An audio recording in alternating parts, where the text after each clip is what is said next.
I'm having trouble letting go. I close my eyes and wish you were closer. अधिकतर breakups के बाद क्या होता है कि जब लड़की ब्रेकअप करती है, तुम्हें डंप करती है, तो वो अक्सर क्या करती है, तुम्हें ऑफर करती है फ्रेंडशिप। कहती है कि we can not be in a relationship any more but we can be friends, you know. और जो लोग कुछ चीज़ें जानते हैं वो फ्रेंडशिप को डिनाई कर देते हैं ऑब्वियसली, कि मैं फ्रेंड जोन में नहीं रहूँगा तुमसे। लेकिन कुछ लोग उसके बाद गलती कर देते हैं। क्या गलती? मेरे पास एक ईमेल आया एक लड़के का जो कि कुछ समय से रिलेशनशिप में था लड़की के साथ। फिर कुछ इसकी गलतियों की वजह से उस लड़की ने इससे ब्रेकअप कर लिया, इसे डंप कर दिया। और डंप करने के बाद इस लड़के को उसने ऑफर किया कि we can not be in a relationship but we can still remain friends. मतलब फ्रेंड जोन कर रही थी इसको। तो शुरू में इसने थोड़ी बुद्धि दिखाई, इसने मना कर दिया उसे, ठीक है। पर बाद में फिर लड़की इससे और परसुएट करने लगी कि नहीं नहीं मेरे फ्रेंड हो जाओ, मेरे फ्रेंड बन जाओ, और थोड़ा गिल्ट भी करने लगी। तो बेचारे मैनिपुलेशन में आके इन्होंने एक्सेप्ट कर लिया फ्रेंड जोन को। अब फ्रेंड जोन को एक्सेप्ट करने के बाद शुरू हुआ असली गेम, ठीक है। फ्रेंड जोन एक्सेप्ट हुआ ब्रेकअप के बाद, कुछ दिन बात नॉर्मल चली। फिर उसके बाद लड़की की तरफ से धीरे धीरे कम्युनिकेशन कम हो गया, मैसेजेस के रिप्लाई कम आने लगे, कॉल्स का रिप्लाई आना ही बंद हो गया, ठीक है। बात करना एकदम खत्म हो गया, कोल्ड रिप्लाईज आने लगे। She started going cold. Basically the guy lost the taste. Taste यही तो था, ये जानने के लिए कि तुम अपनी इज्जत करते हो कि नहीं, अपने अटेंशन की। And the guy lost it, ठीक है। कैसे? By accepting the offer of friendship. You wanted to be her lover, she didn't accept it. इसने तुम्हारे स्टैंडर्ड को नीचे करके बोला कि मैं तुम्हें ये बार्गेन दूंगी, और तुमने दिखा दिया कि तुम्हारे पास कोई स्टैंडर्ड है नहीं, और तुमने एक्सेप्ट कर लिया इसमें मैनिपुलेशन में आके। अगर तुम टिके रहते और कहते कि नहीं, either we will be in a relationship और we will not be connected at all, तो फिर at least she would have respected you. और थोड़ा कुछ दिनों के बाद, नो कॉन्टैक्ट के बाद, she would have come back and then you two would have ended up together again. पर you got manipulated, you ended up in a friend zone again and this happened.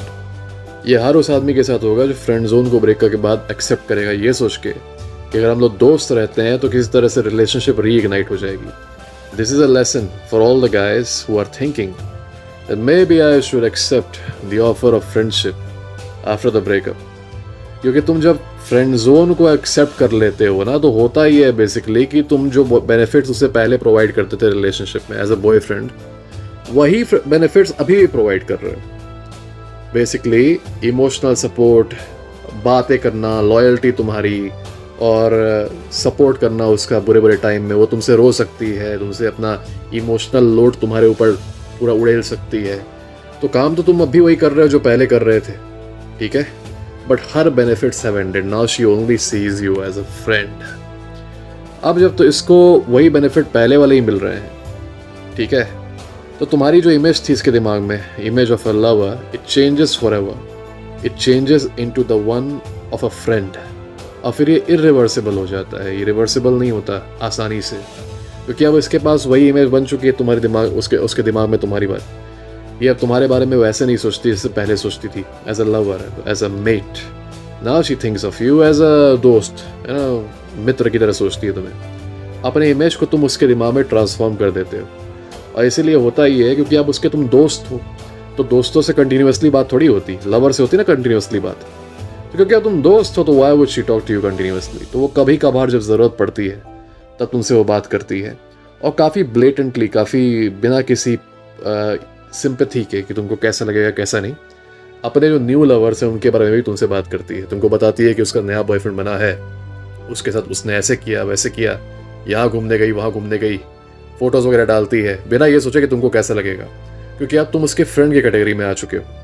तो basically this happens. और अगर तुम ऐसे लड़कों में से हो जो कि एक्सेप्ट करता है the offer of friendship from a woman after the breakup, इस डर के मारे कि मैं कैसे अकेले रह पाऊंगा, मुझे इसके साथ कांटेक्ट में रहना ज़रूरी है, तो अगर तुमको ये डर लग रहा है और उस डर के चक्कर में तुम ये एक्सेप्ट करते हो, तो उसके बाद जो ह्यूमिलिएशन तुम्हारे लाइफ में आएगा वो इससे भी ज़्यादा खतरनाक है। कम से कम उस डर को, उस दर्द को अकेलेपन के तुम झेल लेते, पर इसके बाद जो दर्द आता है ना, जो तुम देखोगे उसको dating other man and then showing those pictures of those man to you, अब वो जब तुमसे बात करेगी, देखो ये लड़का कितना फ़नी है, हा हा हा, he makes me so happy, makes me feel so special, और फिर तुम चुपचाप खून का घूंट लेके चुपचाप बैठ के सुनोगे, हाँ हाँ यू आर राइट, ओहो अच्छा, you went on a date with him, how was it, मज़ा आया कि नहीं। और एक मीम होता है ना कि एक आदमी बाहर से हंस रहा है और अंदर से वो रो रहा है, वो वाला मीम। तो वैसे ही तुम्हारी कंडीशन रहेगी। तो कुछ हफ्तों के, कुछ महीनों के दर्द से बचने के लिए तुम एक परमानेंट डैमेज करते हो अपनी साइकी को, अपने माइंड को, इसी ट्रीटमेंट को झेल के। फिर उसका वैसे भी धीरे धीरे तुमसे कॉन्वर्सेशन खत्म हो जाएगा, वो फिर दूसरे के साथ बिजी हो जाएगी ना।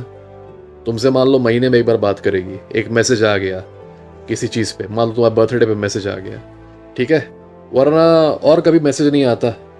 तो जो तुम्हारी बात पहले बंद होनी थी, क्योंकि तुमने कट ऑफ कर दिया उसे, वो बाद में जाके बंद हो ही जाएगी। वो अलग बात है कि पहले अगर बंद कर दिए होते तो ये वापस आ जाती, ये कम से कम इज्जत करती तुम्हारी, कि तुम्हारा जो स्टैंडर्ड है उस स्टैंडर्ड पे तुम टिके रहोगे, उस स्टैंडर्ड से नीचे नहीं जाओगे। लेकिन नहीं, तुम्हारा तो कुछ और प्लान था। तो तुमने क्या किया, लॉन्ग टर्म गेम खेल के सोचे कि स्नीकी रहोगे, बाद में things will get revived. You basically ruined your own chances. And congratulations, she won't be coming back basically at all anymore, क्योंकि तुमने अपने फ्रेंड वाले पोजीशन को सीमेंट कर दिया। Now she has lost all respect that she had. वो पूरा जो फैसिनेशन था इसके माइंड में तुम्हारे को लेके as a lover, all that has gone. एकदम फैमिलियरिटी अब बन चुकी है दोस्त वाली, ठीक है। और तुम in order to get some comfort, थोड़ा सा रिलीफ ताकि हो जाए हार्ट में, तुमने ये चीज़ अलाउ की। इसीलिए मैं कहता हूँ कि चाहे पहले या बाद में रिलेशनशिप के, कभी भी फ्रेंड जोन एक्सेप्ट करना कोई अच्छा आइडिया नहीं है। It's a very very bad idea. हाँ, अगर तुम्हारी ऐसी कोई इच्छा है कि तुम नहीं चाहते हो कभी तुम्हारे वापस आए वो, हाँ तब फ्रेंड जोन में जा सकते हो, no problem, have fun. But if you want to have any kind of connection with this woman, it's never a good idea to accept friend zone. And those who do it, वो बेचारे धीरे धीरे humiliate होते रहते हैं, और उनका पूरा जो सेल्फ परसेप्शन है, सेल्फ कॉन्फिडेंस है, टूट जाता है। Because every day they are seeing their own girlfriend that they want dating another man and shamelessly and blatantly telling him about the other guy, the new guy, and it's torturous, है ना। इन लड़कों को देख के काफ़ी दुख होता है। तो guys, in no situation, तो वो तुमको कितना भी मनाए, कितना भी परसुएट करे, कितना भी गिल्ट करे, तुम्हारी पोजीशन ये है कि you will not be a friend, do not be a friend। तुम्हारे पास आज़ादी है ये बोलने की, तुम्हारे पास आज़ादी है डिसाइड करने की कि तुम किसके फ्रेंड रहोगे, किसके नहीं। एक फ्री आदमी हो तुम, ठीक है। तो under no circumstance say yes to it, चाहे वो कुछ भी बोल दे।